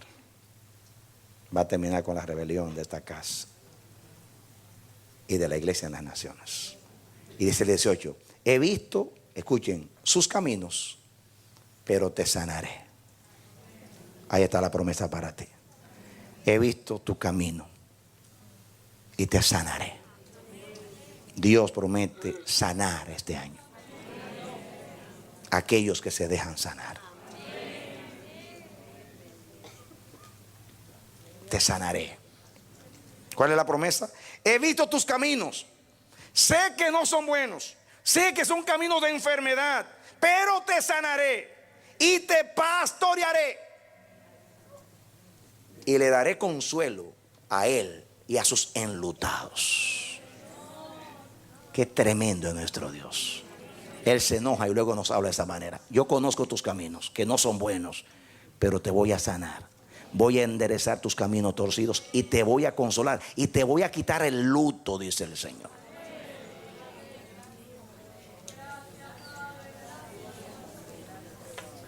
Amén. Dios va a consolar, va a quitar el luto y va a sanar a su pueblo este año y el que sigue. Y dice el 12, produciré fruto de labios. ¿Qué va a producir Dios? Paz. Paz al que está lejos y al cercano, Dios Jehová. Y repite, lo sanaré. Eso va a pasar en la iglesia. Aunque Dios se ha enojado fuertemente con la iglesia, le dice a la iglesia, yo no puedo enojarme para siempre porque destruiría a mi pueblo.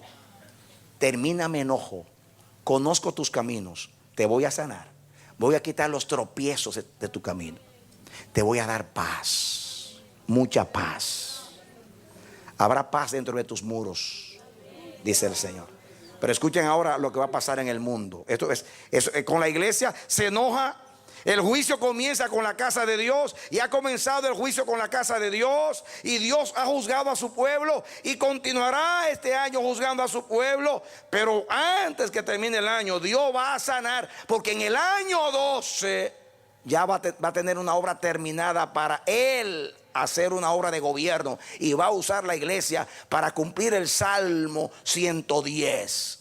El Salmo 110 dice que Él, hay un pueblo que se le va a someter a Él voluntariamente en el día de su poder, que es la iglesia, los piadosos, los que le aman.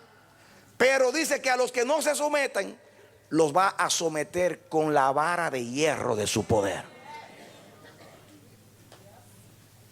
O por las buenas o por las malas, pero Cristo reinará. Amén. Amén. Cristo reinará en la iglesia y reinará en el mundo.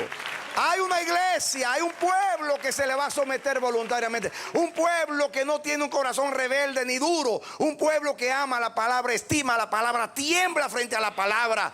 Dice, habla, Señor, que tus siervos oyen.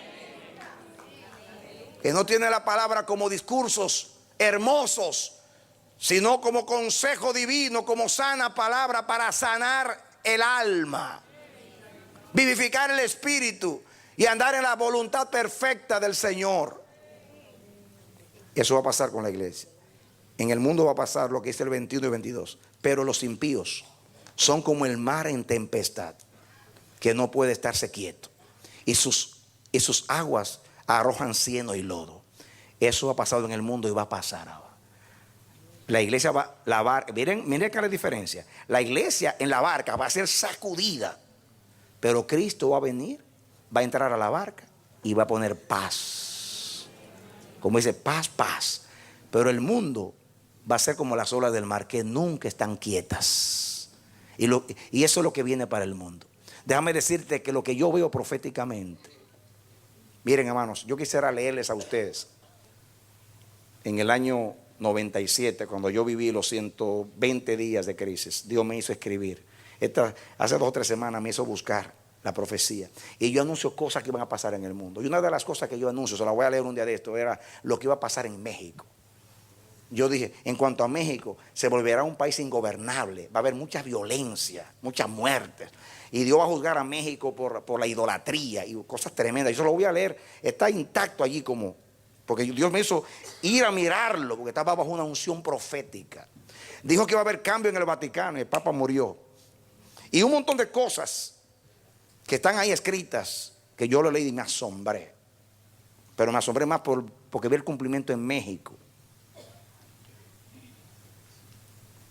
Y lo que yo veo ahora para el mundo es terrible. Este año y el que viene y los próximos años, mis hermanos, como dice ahí, las naciones van a temblar como el mar, que no se puede estar quieto. Aquí así van a ser los impíos. Tiempo de angustia cual nunca fue desde que hubo gente sobre la tierra. Las virtudes de los cielos serán conmovidas. Los acontecimientos van a ser rápidos, abruptos, van a venir de momento así. Cuando digan paz, vendrá destrucción de repente. No quiero ser pesimista, digo lo que veo en el espíritu. Por eso, mis hermanos, hay que entrar a la barca, porque Jesucristo viene a entrar a la barca, a traer la bonanza a la barca. Mientras dice a la iglesia paz, paz, termina diciendo no hay paz, dijo Dios, para los impíos. En el mundo no va a haber paz. En la iglesia sí hay paz y hay tranquilidad. Así que ya ustedes saben lo que va a pasar este año. Ya saben que va a ser un año paradójico. A la vez que va Dios a cortar, va a añadir. Va a tomar lo postrero y lo va a hacer primero.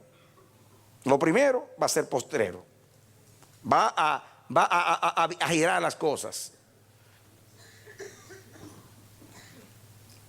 Y aunque va a haber desintegración, desorden, va a haber orden. Porque Dios va a estar ordenando a la iglesia, ordenándola en los pasos de sus caminos. Porque, mis hermanos, si ustedes se dan cuenta, siempre ha sido lo mismo. Hay un pueblo que oye a Dios. Y el pueblo que siempre le da el corazón a Dios, para ellos son estas promesas. Para los piadosos.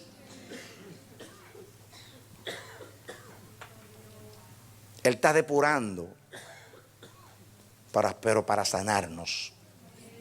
Él está quitando los tropiezos, pero para ordenarnos. Él está cortando, pero para añadir. El que comenzó la buena obra la terminará hasta el día de Jesucristo. Mis hermanos, el 11 habla de lo incompleto. José desapareció, se incompletó el número. Judas negó, hubo lo incompleto. Pero así como apareció José y Dios completó, y así como pusieron a Matías y Dios completó, así va a ser Dios este año. A la vez, Dios va a completar lo que está incompleto, a ordenar lo que está desordenado, a integrar lo que está desintegrado. Cortará, pero para añadir. Cierra tus ojos. Padre bendito, en el nombre de Jesucristo tu Hijo, la misma palabra ha profetizado. Hemos visto lo que significa la hora 11ª, la jornada 11ª, el año 11º, la hora 11ª. tanto de la tarde como de la mañana. Tú nos has enseñado a través de la Escritura y podemos entender las cosas que van a suceder este año. Yo te ruego en el nombre bendito de Jesús que estas palabras no queden en el olvido. Somos el pueblo de la luz y hay luz en la iglesia. Y tú nos dices a la iglesia, a nosotros, levántate, resplandece, porque ha venido tu luz. Y la gloria de Jehová ha nacido sobre ti. Porque aquí que tinieblas cubrirán la tierra y oscuridad a las naciones, más sobre ti nacerá Jehová. Y sobre ti será vista su gloria.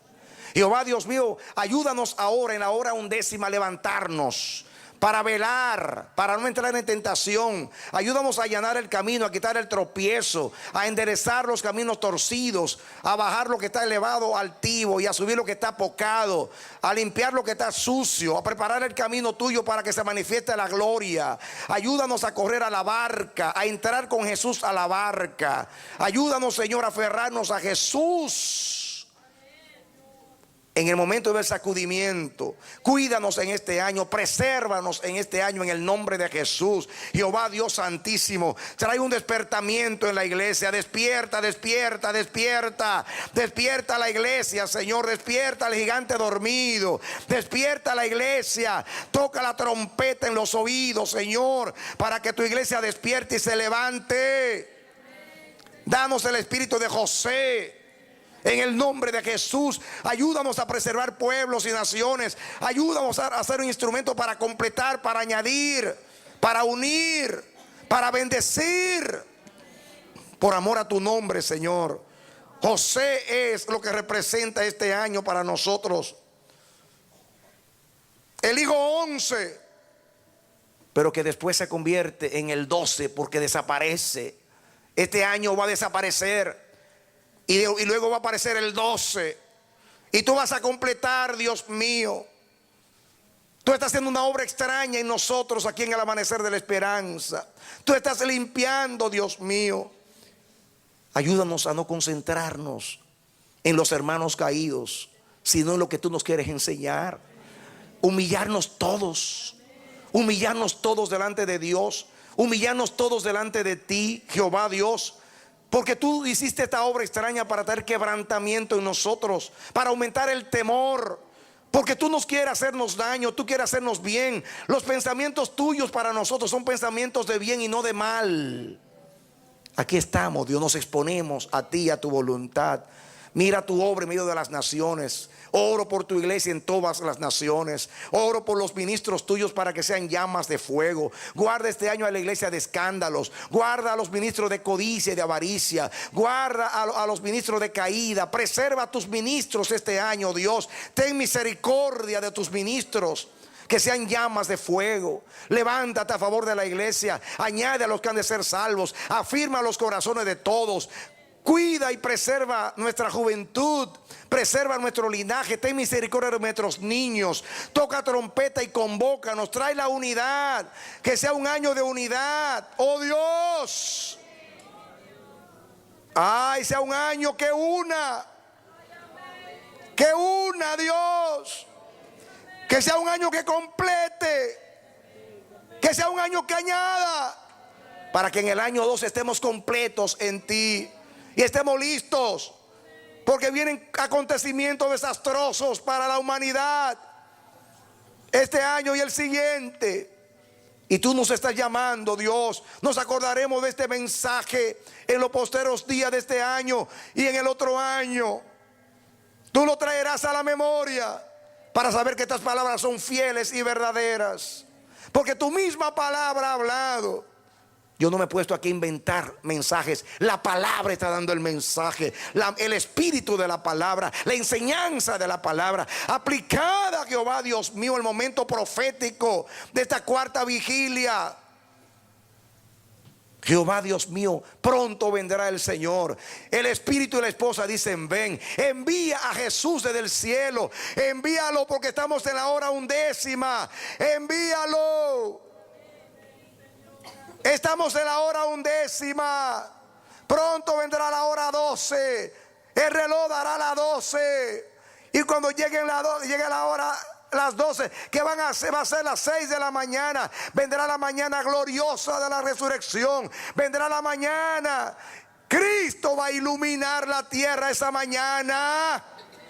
Y ese día no va a ser el astro rey que va a salir. Va a ser Cristo que va a iluminar la tierra con su venida. Y va a comenzar un día nuevo. El día de Jehová, iluminado eternamente. Por eso dice que el sol no se pondrá, porque va a ser el día eterno cuando llegue el Señor. Ayúdanos a estar apercibidos, a que no durmamos, a que seamos sobrios, a no enredarnos en los afanes de este mundo y los engaños de la riqueza. Es tiempo de levantar nuestra cabeza, porque nuestra redención está cerca. Tú quieres que todos seamos primeros. Tú quieres honrarnos a todos. Danos ese corazón, Dios mío. Ayúdanos a administrar estas cosas con mucho temor reverente, con mucha humildad, con mucha dedicación, con mucha fe, con mucha sabiduría, con mucha prudencia, con mucho amor, con mucha entrega. Por amor a tu nombre, Señor. Por amor a tu nombre, yo extiendo mi mano y yo te bendigo, mi hermano. Yo te bendigo, mi hermano. Yo bendigo la iglesia de Dios que está en las naciones, iglesia de Cristo. Tú eres el heraldo de Dios. Tú eres el instrumento de Dios. A través de ti Dios va a conocer, va a dar a conocer a los principados y potestades en los cielos y en la tierra, su sabiduría. Yo te hablo a ti, yo doblo mis rodillas delante del Dios y Padre del Señor Jesucristo, en quien toma nombre toda familia en los cielos y en la tierra, para que Cristo habite por la fe en tu corazón, y tú, arraigado y cimentado en Él, tú seas capaz con todos los santos de entender la supereminente grandeza de su poder y la esperanza a la cual tú has sido llamado, y el amor de Dios que excede a todo conocimiento. Que Dios te levante a vivir esta palabra, que tú seas un instrumento del Señor en estos días, como José, para preservar, para cuidar, para unir, para añadir. Que Dios te use y te bendiga. Que tus ojos estén abiertos y tus oídos también. Sobre todo tu corazón sea de Dios. Que Dios te preserve con un corazón de acuerdo al suyo. Que Dios te bendiga y te dé la victoria en Cristo Jesús. Esperamos que este mensaje haya sido de edificación para tu vida. Si deseas recibirlo en su forma original, puedes solicitarlo a El Amanecer de la Esperanza, P.O. Box 70, Bronx, Nueva York 10473, o visítanos a nuestra página web www.elamanecer.org. Dios te bendiga.